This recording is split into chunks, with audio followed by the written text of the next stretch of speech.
ಸ್ನೇಹಿತರೆ, ನಿಮ್ಮೆಲ್ಲರಿಗೂ ಗೊತ್ತಿರುವಂತೆ ಪಾಕಿಸ್ತಾನ ಇದೀಗ ಬರ್ಬಾದಾಗಿದೆ.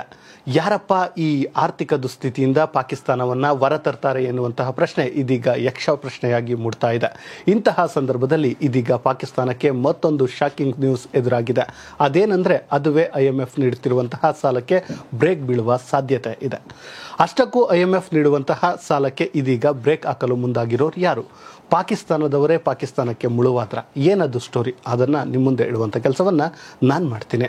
ಸ್ನೇಹಿತರೆ, ನಮ್ಮ ನೆರೆಯ ರಾಷ್ಟ್ರ ಪಾಕಿಸ್ತಾನ ನಿಮ್ಮೆಲ್ಲರಿಗೂ ಗೊತ್ತಿರುವಂತಹದ್ದು. ಸದಾ ಭಾರತವನ್ನು ಒಂದಿಲ್ಲೊಂದು ವಿಷಯದಲ್ಲಿ ಖ್ಯಾತಿ ತೆಗೆದು ಮತ್ತೆ ಕಾಡುವಂತಹ ಈ ಪಾಕಿಸ್ತಾನ ಇಂದು ಬರ್ಬಾದಾಗಿದೆ.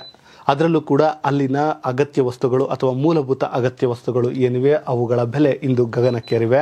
ನಿಮಗೆ ಗೊತ್ತಿರಲಿ, 12 ಮೊಟ್ಟೆಗಳ ಬೆಲೆ 307.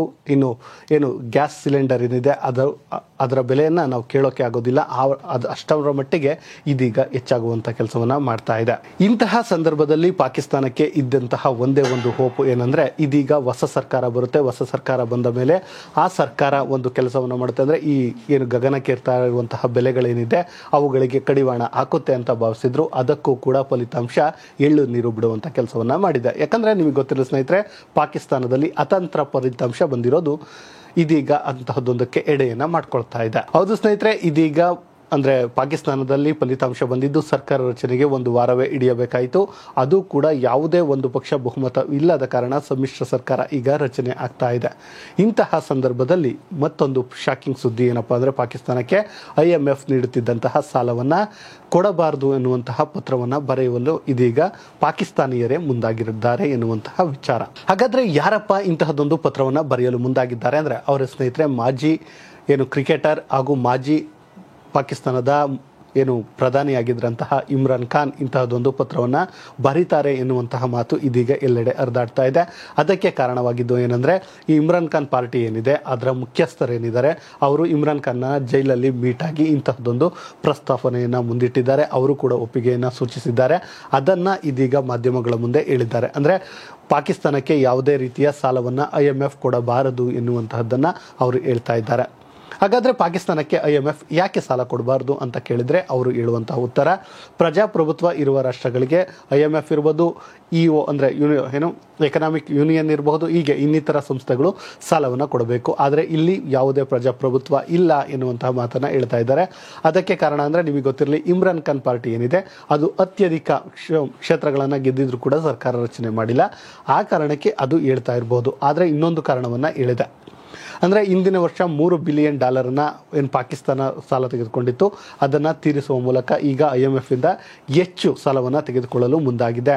ಸೊ ಆ ಕಾರಣದಿಂದ ಒಂದು ವೇಳೆ ನೀವು ಇಂತಹ ಅತಂತ್ರ ಸಮಯದಲ್ಲಿ ಕೊಟ್ಟಿದ್ದೆ ಆದರೆ IMFಗೆ ವಾಪಸ್ ಸಾಲವನ್ನು ಯಾರು ಕೊಡ್ತಾರೆ ಎನ್ನುವಂತಹ ಪ್ರಶ್ನೆಯನ್ನು ಕೂಡ ಇದೀಗ ಇಮ್ರಾನ್ ಖಾನ್ ಪಾರ್ಟಿ ಧ್ವನಿಯನ್ನು ಎತ್ತುತ್ತಾ ಇದೆ. ಇನ್ನು ಸ್ನೇಹಿತರೆ, ಅಂದರೆ ಈಗ ಹಣದುಬ್ಬರ ಹೆಚ್ಚಾಗಿದೆ ಪಾಕಿಸ್ತಾನದಲ್ಲಿ, ಇದೆಲ್ಲದಕ್ಕೂ ಒಂದೇ ಉತ್ತರ ಅಂದರೆ IMF ಇಂದ ಸಾಲವನ್ನು ತೆಗೆದುಕೊಂಡು ಆ ಸಾಲವನ್ನು ತೀರಿಸಿ, ಅಂದರೆ ಆ ಸಾಲದಿಂದ ಆರ್ಥಿಕತೆಯನ್ನು ಒಂದು ಹಂತಕ್ಕೆ ತರಬಹುದು ಅಂತ ಕನಸನ್ನು ಕಂಡಿದ್ದಂತಹ ಪಾಕಿಸ್ತಾನಕ್ಕೆ ಇದೀಗ ಒಂದು ರೀತಿ ಶಾಕಿಂಗ್ ನ್ಯೂಸ್ ಆಗಿದೆ. ಏನಾದರೂ ಆಗಲಿ ಸ್ನೇಹಿತರೆ, ಆದರೆ ಪಾಕಿಸ್ತಾನ ಮಾಡ್ತಿರುವಂತಹ ತಪ್ಪುಗಳಿಗೆ ಕಾರಣ ಯಾರಪ್ಪ ಅಂದರೆ ಅಲ್ಲಿನ ರಾಜಕಾರಣಿಗಳನ್ನ ಎಲೆಕ್ಟ್ ಮಾಡುವಂತಹ ಅಲ್ಲಿನ ಪ್ರಜೆಗಳು ಕೂಡ ಕಾರಣ ಅಂತ ಹೇಳ್ಬಹುದು.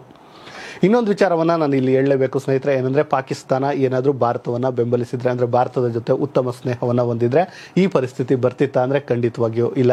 ನಿಮ್ಮೆಲ್ಲರಿಗೂ ಗೊತ್ತಿದೆ, ಭಾರತ ಏನಿದೆ ಸ್ನೇಹ ರಾಷ್ಟ್ರ, ಸ್ನೇಹಕ್ಕಾಗಿ ಏನು ಬೇಕಾದರೂ ಮಾಡುತ್ತೆ.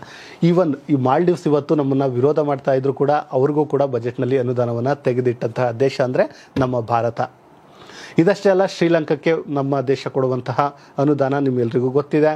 ಇದಷ್ಟೇ ಅಲ್ಲದೆ ನೇಪಾಳ ಇರ್ಬೋದು, ಭೂತಾನ್ ಇರಬಹುದು, ಮಯನ್ಮಾರ್ ಇರಬಹುದು, ಇವುಗಳೆಲ್ಲದಕ್ಕೂ ಭಾರತ ಸಪೋರ್ಟ್ ಮಾಡ್ತೈತೆ. ಅಂದರೆ ಇನ್ನು ಪಾಕಿಸ್ತಾನ ಏನಾದರೂ ನಮ್ಮ ದೇಶದೊಂದಿಗೆ ಸ್ನೇಹವನ್ನು ಹೊಂದಿದರೆ ಅವರಿಗೆ, ಅಂದರೆ ಈ ಆರ್ಥಿಕ ದುಸ್ಥಿತಿಗೆ ಬರಲು ಬಿಡ್ತಾ ಇತ್ತಾ? ಖಂಡಿತವಾಗಿಯೂ ಪಾಕಿಸ್ತಾನ ಬಿಡ್ತಿರಲಿಲ್ಲ. ಆದರೆ ಏನು ಮಾಡೋದು, ಪಾಕಿಸ್ತಾನಕ್ಕೆ ಭಾರತ ಅಂದರೆ ಆಗೋದಿಲ್ಲ. ಚೀನಾ ಅಂದರೆ ಅದೇನು ಅಂದರೆ ಅದು ಎಲ್ಲಿಲ್ಲದ ಪ್ರೀತಿ. ಅದಕ್ಕೆ ಚೀನಾದ ಬಳಿ ಹೋಗುತ್ತೆ. ಚೀನಾದ ಬಳಿ ಹೋದಂತಹ ಯಾವ ದೇಶ ಉದ್ಧಾರ ಆಗಿವೆ ಹೇಳಿ? ಚೀನಾವನ್ನು ನಂಬಿ ಹೋದಂತಹ ಶ್ರೀಲಂಕಾ ಇವತ್ತು ಯಾವ ಪರಿಸ್ಥಿತಿಯಲ್ಲಿದೆ? ಚೀನಾದ ಹಡಗುಗಳು ಶ್ರೀಲಂಕಾಕ್ಕೆ ಹೋಗ್ತಾ ಇದ್ದಾವೆ. ಅಲ್ಲಿ ಹೋಗಿ ಒಂದು ರೀತಿ ಆರ್ಥಿಕ ದುರ್ಬಲ ಅನ್ನುವಂತಹ ಪದವನ್ನು ಏನಿದೆ ಅದನ್ನು ಬಳಸಲೇಬಹುದು. ಯಾಕಂದರೆ ಶ್ರೀಲಂಕಾದ ಮೇಲೆ. ಹೌದು ಸ್ನೇಹಿತರೆ, ಇವತ್ತು ಶ್ರೀಲಂಕಾ ಆರ್ಥಿಕ ದಿವಾಳಿಯಾಗಿದೆ. ಅದಕ್ಕೆ ಕಾರಣ ಏನು ಅಂದರೆ ಚೀನಾ. ಹೌದು ಸ್ನೇಹಿತರೆ, ಶ್ರೀಲಂಕಾಕ್ಕೆ ಏನೆಲ್ಲ ಸಾಲವನ್ನು ಬೇಕೋ ಅದೆಲ್ಲವನ್ನು ಕೊಟ್ಟಿದ್ದು ಚೀನಾ. ಅಲ್ಲಿ ಕೊಟ್ಟು ಅವರನ್ನು ಬರ್ಬಾದ್ ಮಾಡುವಂಥ ಕೆಲಸವನ್ನು ಮಾಡಿತು. ಆದರೆ ಇತ್ತೀಚೆಗೆ ಭಾರತ ಶ್ರೀಲಂಕಾಕ್ಕೆ ನೆರವನ್ನು ನೀಡುವ ಮೂಲಕ ಅದನ್ನು ಒಂದು ರೀತಿ ಚೇತರಿಸಿಕೊಳ್ಳುವಂತಹ ಕೆಲಸವನ್ನು ಮಾಡ್ತಿದೆ. ಇನ್ನು ಪಾಕಿಸ್ತಾನ ಕೂಡ ಚೀನಾಕ್ಕೆ ಸಪೋರ್ಟ್ ಮಾಡಿತ್ತು, ಚೀನಾದಿಂದ ಸಾಲವನ್ನು ತೆಗೆದುಕೊಂಡಿತ್ತು. ಅದೇ ಕಾರಣಕ್ಕೆ ಈಗ ಬರ್ಬಾದ್ ಆಗುವಂಥ ಕೆಲಸವನ್ನು ಕೂಡ ಮಾಡಿದೆ. ಒಟ್ಟಿನಲ್ಲಿ ಸ್ನೇಹಿತರೆ, ಇದೀಗ ಪಾಕಿಸ್ತಾನದ ಪರಿಸ್ಥಿತಿಯಂತೂ ಯಾರಿಗೂ ಹೇಳತೀರದಾಗಿದೆ. ಯಾಕಂದರೆ ಅಲ್ಲಿನ ಆರ್ಥಿಕ ಹಣದುಬ್ಬರ ಹೆಚ್ಚಾಗ್ತಾ ಇದೆ. ಏನು ಮೂಲಭೂತ ಬೆಲೆಗಳು ಅಂದರೆ ಮೂಲಭೂತ ವಸ್ತುಗಳು ಏನಿದ್ದಾವೆ ಅವುಗಳ ಬೆಲೆ ಅಧಿಕವಾಗ್ತಾ ಇದೆ. ಅದೇ ಕಾರಣಕ್ಕೆ ಇದೀಗ ಪಾಕಿಸ್ತಾನವನ್ನು ಇದರಿಂದ ಹೊರತರೋರು ಯಾರು ಎನ್ನುವಂಥದ್ದು ಯಕ್ಷ ಪ್ರಶ್ನೆಯಾಗಿದೆ. ಇಂತಹದ್ದೇ ಸುದ್ದಿಗಾಗಿ ಸದಾ ನೋಡ್ತಾ ಇರಿ ಲೈನ್ ಟಿವಿ ಕನ್ನಡ.